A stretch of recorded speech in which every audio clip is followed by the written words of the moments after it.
Good morning, student. The last class we have discussed about microorganism and causing diseases to the human being, and we have discussed about so many viral infection, bacterial infection, and protozoal infection. We have also discussed about cancer and AIDS. We have also have an idea about drug abuse and alcohol abuse. After that, the next topic is microbes in human welfare. Actually जब आप 11th class में microbes पढ़ते थे या आपने 11th class में जो पूरा क्लासिफिकेशन देखा, क्लासिफिकेशन में आपने देखा कि माइक्रोब्स को या खासकर आप बैक्टीरिया को कह लीजिए, इनके लिए एक अलग से फाइलम ही जनरेट कर दिया गया था। नाम क्या था उसका? मोनेरा। तो या हम ऐसा कह लेंगे एक फाइलम था मोनेरा जिसका सोल मेंबर क्या था? बैक्टीरिया। यानी कंप्लीट जितने भी बैक्टीरिया थे उन सबको हमने यहाँ रखा था। हालांकि उसके अलावा भी बहुत सारे और ऑर्गेनिज्म थे जो मोनेरा के अंदर जा सकते थे। चाहे फिर हम वायरस की बात करें, उनका अपना एक ग्रुप है। वायरॉइड की बात करें, उनका एक ग्रुप है। वायरस की बात करें, उनका एक ग्रुप है। प्रॉन्स की बात करें, उनका अपना एक ग्रुप है। प्रोटोजोआ है तो मोनेरा में नहीं आते, प्रोटिस्टा में आते हैं, लेकिन still they are unicellular microscopic organism. तो जो माइक्रोब्स है, माइक्रोब जैसा कैसे है? माइक्रोस्कोपिक है, जबकि जो मैक्रोस्कोपिक है, यूं कहिए कि जो नेकेड आई से देखे जा सकते हैं, वो ऑर्गेनिज्म के क्या डिसीज कॉजिंग जितने इफेक्ट थे वो हमने उस तरीके से नहीं देखे थे। तो जो पिछली क्लास थी उसमें हमने माइक्रो ऑर्गेनिज्म के यानी नेकेड आई से नहीं दिखने वाले और अटैक करने वाले डिसीज कॉजिंग ऑर्गेनिज्म को हमने ज्यादा स्टडी किया।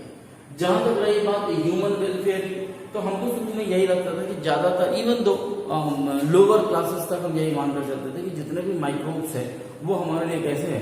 हार्मफुल है, उनका कोई यूजफुल इम्पैक्ट जो है वो हमारे लिए नहीं।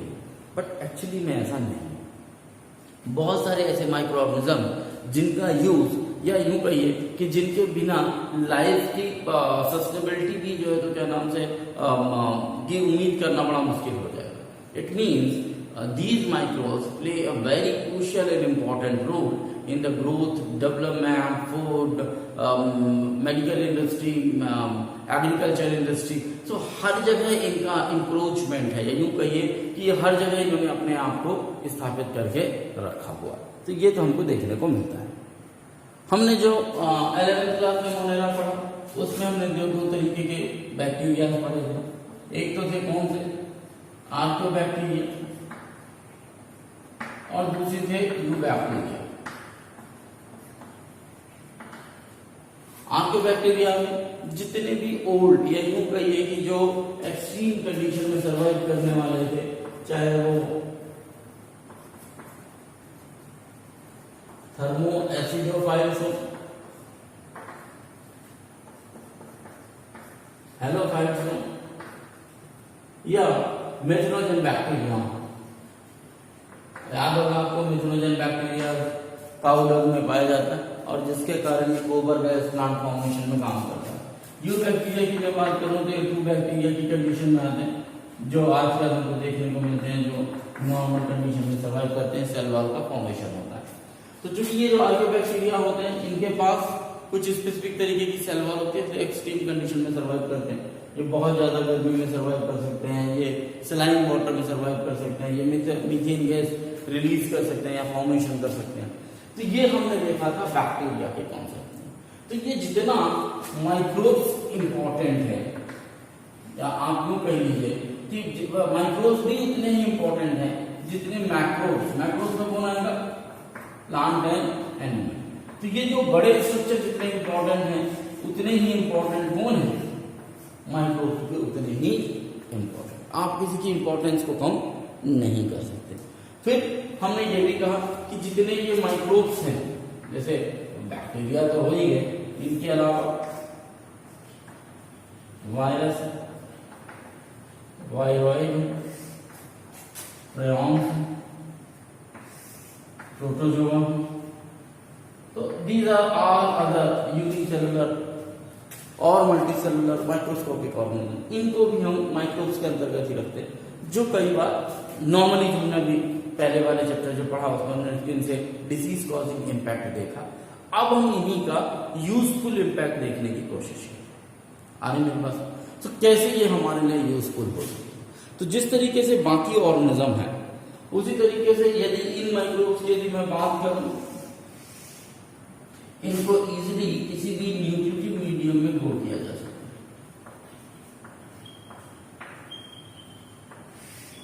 न्यूट्रिटिव मीडियम मीन्स कोई भी न्यूट्रिटिव मीडियम मीन्स अलग अलग मीडियम हम यूज करते हैं इनको ग्रो करने के लिए, ताकि आसानी से इनकी ग्रोथ और डेवलपमेंट हम करा सकें। तो किसी भी न्यूट्रिटिव मीडियम में इनको ग्रो किया जा सकता है। जैसे हमने पहले ही कहा कि नाम ही चैप्टर का क्या है, माइक्रोब्स इन ह्यूमन वेलफेयर। तो यदि ह्यूमन वेलफेयर में इनको यूज किया जाना है तो इनकी ढेर सारी संख्या चाहिए हमको, और ढेर सारी संख्या तभी हो सकती है जब इनको रिप्रोड्यूस किया जा सके, इनको ग्रो किया जा सके। तो इसीलिए हमने ये बात क्लियर की कि न्यूट्रिटिव मीडियम में इनको आसानी से ग्रो किया जा सकता है, जिससे इनकी मल्टीपल कॉपीज बन सकती हैं, या यूं कहिए कि लार्ज अमाउंट में हमको एक साथ ये मिल सकते हैं, जिसका यूटिलाइजेशन हम ह्यूमन वेलफेयर में कर सकते हैं। Is it clear? अब हमको ये थोड़ा सा भ्रम छोड़ना है कि माइक्रोब्स केवल और केवल क्या करते हैं, डिसीज कॉज करते हैं। माइक्रोब्स क्या करते हैं, हमारे लिए ह्यूमन वेलफेयर में भी काम। अब बात आती है कहाँ कहाँ काम करते हैं, कैसे काम करते हैं, और उसका यूज क्या है हमारे डेली यूजेस पे या डेली लाइफ पे, वो देखने की कोशिश। अब यदि हम हाउस होल्ड में बात करें, microbes in household product, देखिए आप बहुत सारे प्रोडक्ट यूज करते हैं और उन प्रोडक्ट में माइक्रोब्स कैसे यूज होते हैं, माइक्रोब्स कैसे काम आते हैं, यहाँ पर ये देखने की जरूरत है। पॉइंट बाय पॉइंट अक्सर यहाँ पर जो क्वेश्चन पूछा जाता है वो बैक्टीरिया का नाम पूछा जाता है, या उससे किस तरीके के प्रोडक्ट में का फॉर्मेशन होता है, इस पे क्वेश्चन खूब पूछे जाते हैं। तो आपको याद ही रखना है, ज्यादा कॉन्सेप्ट से ज्यादा आपको याद रखना है, नाम याद रखना है। जैसे हमने पिछले वाले चैप्टर में देखा था कि डिसीजेस में तो आपको बैक्टीरिया के नाम याद रखने होंगे, और ये याद रखिएगा 2 चैप्टर हैं और दोनों के दोनों चैप्टर 12 से 14 नंबर लेकर बैठे हुए हैं, तो काफी इंपॉर्टेंट हो जाता है। अब ये दोनों चीज, सबसे पहले बात करते हैं मिल्क टू कर्ड। जो आप घर में दही खाते हैं वो दरअसल एक बैक्टीरिया के कारण कन्वर्ट होता है, उसको बोलते हैं लैक्टोबैसिलस या लैब।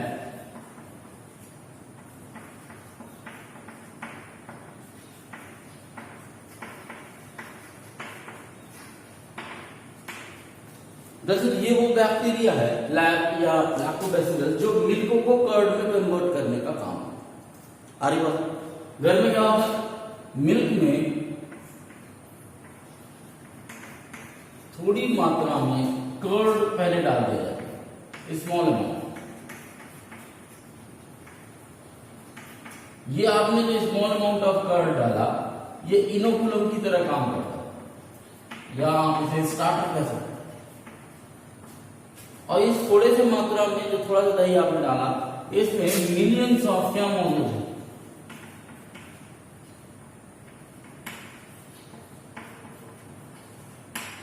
लैब या लैक्टिक एसिड बैक्टीरिया मौजूद है।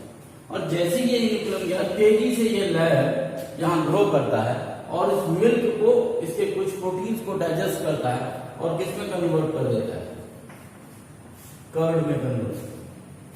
आपको बता दूं, curd is much more nutritive than milk. यदि आप दूध पीने के आदी हैं और उससे बेहतर है कि आप क्या खाएं, दही खाएं, क्योंकि जब एक बार ये लैक्टिक एसिड बैक्टीरिया मिल्क के ऊपर काम करता है, कर्ड में कन्वर्ट होता है, तो आपको बता दूं ये ज्यादा रिच न्यूट्रिटिव हो जाता है। प्लस विटामिन B12 ये इसमें इंक्रीज होता है। यानी मिल्क में विटामिन B12 नहीं होता, लेकिन जैसे ही कर्ड का फॉर्मेशन होता है उसमें क्या दिखता है आपको, विटामिन B12 दिखाई देना शुरू हो जाता है। मिल्क टू कर्ड का फॉर्मेशन, लैक्टोबैसिलस और लैक्टिक एसिड, ये यही क्वेश्चन आता है और फिर कंफ्यूज होता है। अभी ये पहला है, मैं बार बार कहता हूं कि जब आपको एक सिंगल चीज पढ़ाई जाती है आपको ऐसा लगता है इजी है, कोई प्रॉब्लम, लेकिन जब यही ढेर सारे बैक्टीरिया हो जाएंगे, अलग अलग जगह पे अलग अलग बैक्टीरिया यूज करेंगे, स्विस बैक्टीरिया कौन सा होता है, सबसे ज्यादा होल किस में फॉर्म होते हैं, या बेवरेज में कौन सा यूज किया जाता है, ब्रेड में कौन सा यूज किया जाता है, फिर आपको कंफ्यूजन होना शुरू होता है। तो याद रखने की यही सब चीजें जो आपको याद रखनी है, इन्हीं में से क्वेश्चन में पूछा भी जाता है। सो लैक्टोबैसिलस या लैक्टिक एसिड मिल्क में इनोकुलम की तरह यूज करते हैं, स्टार्टर की तरह यूज करते हैं। थोड़ा सा मात्रा में दही डाल दिया जाता है तो मिल्क इसमें कन्वर्ट होता है और ये रिच होता है न्यूट्रिटिव मीडियम के तौर पर विटामिन B12 के फॉर्म में। और जितना ज्यादा विटामिन B12 होगा या रिच न्यूट्रिटिव होगा उतना आपको फायदा करेगा। तो ये देखने को मिलता है किसके केस में, कर्ड के केस में या लैक्टोबैसिलस के केस में। घरों में आपने देखा होगा कि खासकर जो साउथ इंडियन हैं उनके यहाँ डोसा इडली खूब बनता है। तो डोसा इडली बनते टाइम में आपने देखा होगा कि डोसा इडली के लिए जो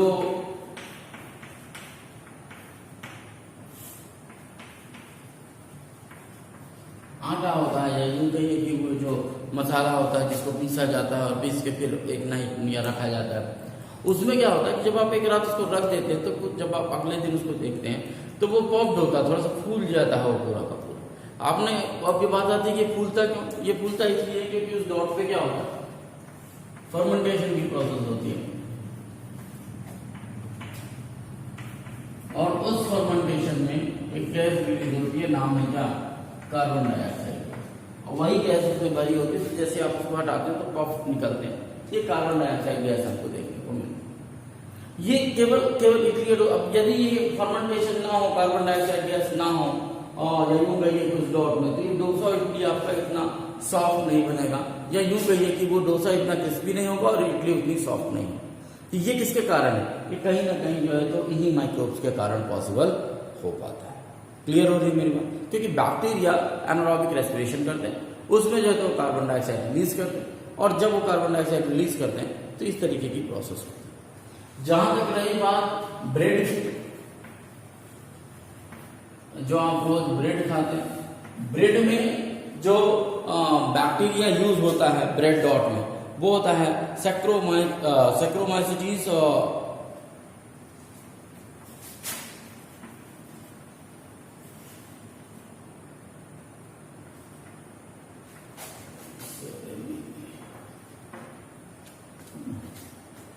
सैक्रोमाइसिस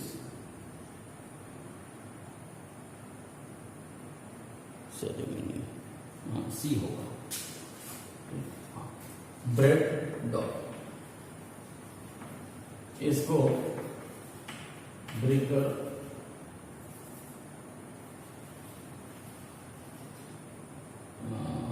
चीज है, breakers piece. Is it clear? समझ में आ रही है मेरी बात? क्यों? क्योंकि नॉर्मली जितने भी ब्रेड बनाने वाले हैं वो सब इसी सैक्रोमाइसिस सेरेमनी जो है इसको यूज करते हैं बैक्टीरिया को, जिसके थ्रू आपने देखा होगा कि वो इतना सा डॉट डालते हैं उसमें और उसके बाद जब वो फर्मेंटेट हो जाता है उसके बाद जैसे वो पकता है तो फूल के और बड़ा होता है, बाद में उसकी स्लाइस काट ली जाती है और वो ब्रेड के फॉर्म में कन्वर्ट हो जाता है। तो ये नाम है जो आपको ध्यान रखना है, इसके लिए कुछ नहीं किया जा सकता। ठीक। तीसरा आता है एक ट्रेडिशनल ड्रिंक,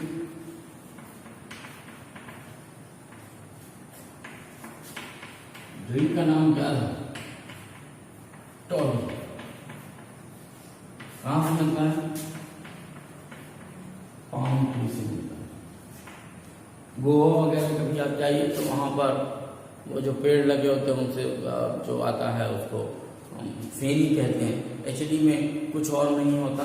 आप में से कोई यदि बचेली वगैरह गया हो तो यहाँ पर एक ड्रिंक मिलता है, सेल्फी बोलते हैं उसको, ये फोटो खींचने वाला सेल्फी नहीं है, वो पीने वाली सेल्फी। दरअसल होता क्या है कि ये जितने भी पाम वैरायटी की जितने भी ट्री हैं उन ट्रीज का यदि ये जो ब्रांच है इसको यदि आप काट दें तो काटने के बाद क्या होगा कि यहाँ से इनका जो प्लांट सेप है, जो उसका पानी है वो निकलना शुरू होता है, तो वहां पर मट्टियां लटका दी जाती हैं जिनमें वो सेप इकट्ठा होते जाता है। हालांकि यदि ये प्लांट सेप ताजा पिया जाए यानी कि फ्रेश पिया जाए तो आपको बता दूं कि बहुत ज्यादा न्यूट्रिटिव होता है, लेकिन यदि यही प्लांट सेप फर्मेंटेट हो जाए तो एक तरीके से अल्कोहल बेवरेज का काम करता है, यानी नशा देने का काम करता है, क्योंकि फर्मेंटेट हो चुका हो। अब आप देखिए, चाहे वो अंगूर का शराब किसकी बनती है, अंगूर की बनती है। तो यदि नॉर्मली आप अंगूर खाएं तो कोई प्रॉब्लम नहीं, लेकिन किसी अंगूर को सड़ा कर उसको फर्मेंटेट कर दें तो वो क्या हो जाएगी, अल्कोहल में कन्वर्ट हो जाएगी। तो एक ट्रेडिशनल ड्रिंक है, नाम है उसका टॉडी, जो कि पाम ट्री से मिलता है। यहाँ पे भी एक टॉडी बन कैसे जाता है कि जैसे ही उसमें फर्मेंटेशन की प्रोसेस हुई, वो जो ड्रिंक होता है पाम ट्री का, या कहिए कि जो सेल सेप होता है, ये याद रखिएगा, प्लांट सेप होता है वो। एक आज बार क्वेश्चन पूछा गया है कि ये जो टॉडी होता है ये किसका बना होता है, ये प्लांट सेप होता है। आपको आपने लोअर क्लासेस में पढ़ा होगा कि प्लांट का अपना एक फ्लूइड सिस्टम होता है, तो वही फ्लूइड है जो प्लांट सेप के नाम पे होता है, जो कि कलेक्ट किया जाता है और टॉडी में कन्वर्ट होता है। नॉर्मली जितना भी चीज का फॉर्मेशन है, या हम चीज जो देखते आ रहे हैं, जब से चीज हम खा रहे हैं, ये पूरा बैक्टीरियल प्रोडक्ट ही है, ठीक। अब लेकिन आपको बता दूं कि चीज में भी बहुत सारी वैरायटी है। यदि आप मार्केट में निकल जाइए तो आपको चीज की ढेर सारी वैरायटी मिलेगी। पिज्जा बनेगा तो वो मोज़रेला चीज चाहिए, ठीक है ना, वो बाई नेचर थोड़ा सा हार्ड होता है। आप रेस्टोरेंट में चले जाइए तो वहाँ पर वो जो आराम से जो है तो सॉफ्ट होता है, उस तरीके का चीज़ मिलता है। तो बहुत सारी वैरायटी है, कुछ में बड़े होल वाला मिलता है, कुछ में छोटे होल वाला मिलता है, और ये अलग अलग इंडस्ट्री है जिस तरीके से काम करता है। तो ये जो चीज़ आप देख रहे हैं, चाहे वो मोज़रेला चीज़ हो या किसी भी तरीके की चीज़ हो, वो कोई ना कोई बैक्टीरिया के फर्मेंटेशन करने के कारण ही इस प्रोडक्ट का फॉर्मेशन हुआ है। एक नाम आता है चलिए स्विस चीज का।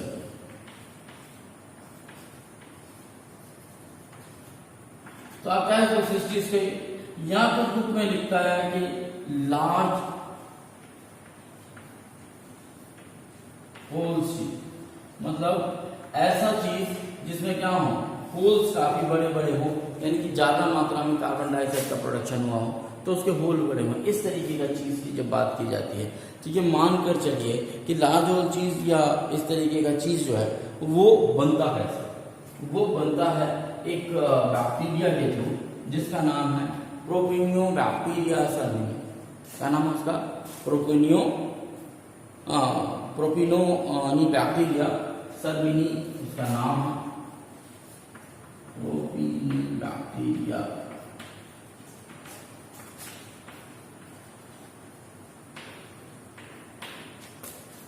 ये नाम है।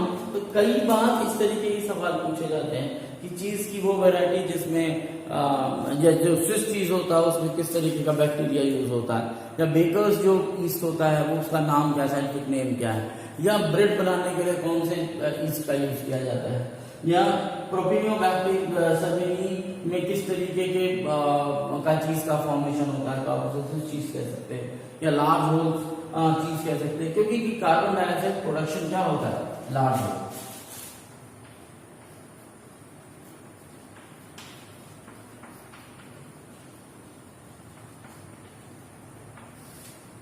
Large carbon dioxide, is it clear?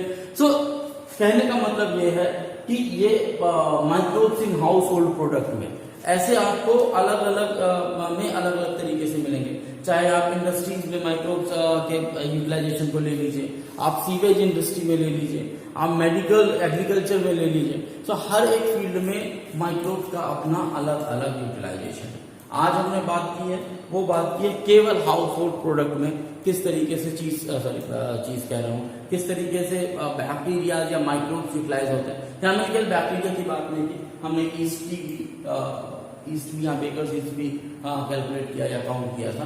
तो हाउस होल्ड में माइक्रोब्स किस तरीके से काम करते हैं। आप सोचिए कि यदि दूध से दही ना बने, ठीक है ना, दही नहीं बनेगा तो ऑटोमेटिकली जो है तो घी का फॉर्मेशन नहीं होगा, घी का फॉर्मेशन नहीं होगा तो हमको घी नहीं मिलेगा, चीज का फॉर्मेशन नहीं होगा तो ब्रेड पिज्जा खाने का मजा किरकिरा हो जाएगा।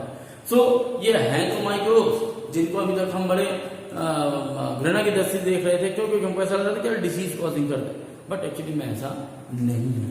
बहुत सारे माइक्रोब्स ऐसे हैं जो आपके लिए क्या है, बेनिफिशियल है, यूजफुल है, जो आपके लिए बहुत जबरदस्त काम कर रहे हैं, और यदि वो ना हो तो आपके बॉडी का सिस्टम सही तरीके से काम करना बंद कर देगा। और ये तो अभी केवल शुरुआत है कि हमने हाउस होल्ड चीजों में बात की है, बैक्टीरिया या माइक्रो ऑर्गेनिज्म की यूटिलाइजेशन की। हमको और भी 4-5 स्टेप में ये बात करनी है कि कौन कौन सी जगह पर हमको ये माइक्रोब्स यूज होते हैं, चाहे वो एंटीबॉडी प्रिपरेशन की मैं बात करूं, चाहे वो मेडिकल साइंस की मैं बात करूं, चाहे एग्रीकल्चर में बात करूं, बेवरेज या ड्रिंकेज की बात करूं, ठीक है ना। सीवेज ट्रीटमेंट एक बहुत बड़ा टॉपिक है, जिसमें सीवेज ट्रीटमेंट में हम देखेंगे कि कैसे माइक्रोब्स यूटिलाइज होते हैं, काम करते हैं और उस पूरी प्रोसेस को मैनेज करके रखते हैं। तो आज थोड़ा सा छोटा सा टॉपिक रखा है हमने, ठीक है ना। नेक्स्ट क्लास में एक एक टॉपिक में इंक्लूड करेंगे ताकि आपको समझने में आसानी हो जाए। आज के लिए बस इतना ही, नेक्स्ट क्लास में बात करेंगे next week. Okay, thank you, have a nice day.